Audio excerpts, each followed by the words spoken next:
India and the European Union are on the verge of sealing a landmark free trade agreement, with negotiations entering their final stage and a formal announcement expected on January 27th. If concluded, it will be the largest trade deal India has signed to date, covering commerce with the 27-nation European Union, one of India's biggest export destinations. Experts say the agreement is expected to deliver significant economic gains for both India and the EU.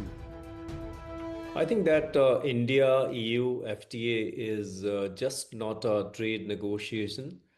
It's a strategic reset in how worlds to rule-based and large economies choose to work together.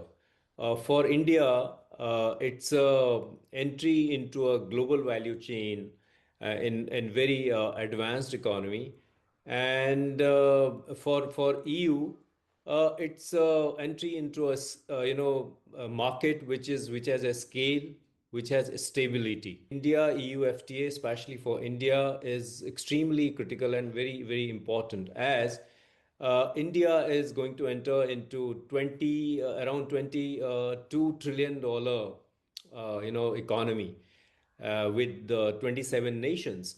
At the same time, EU is also having a large market with 1.4 billion people.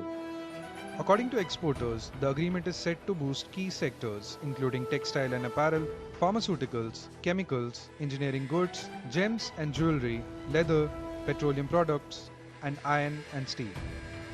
With EU tariffs expected to be phased out, industry estimates suggest India's export to Europe could double over the next 3 years, enhancing competitiveness and market access. There are sectors like textile and apparels, gems and jewelries, which would like to have a trade deal, be it with the US or the EU. These are the traditional export-oriented, labor-intensive sectors.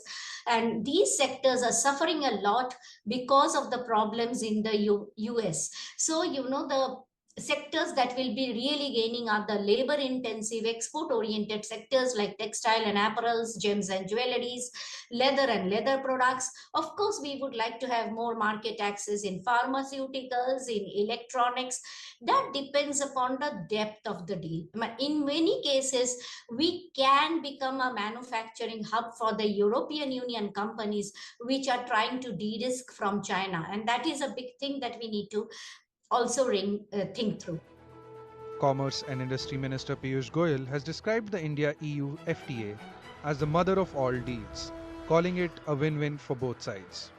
The agreement is expected to help Indian exporters diversify markets amid high US tariffs, cut dependence on any single trading partner, and integrate Indian companies into European value chains through a stable and predictable trade framework.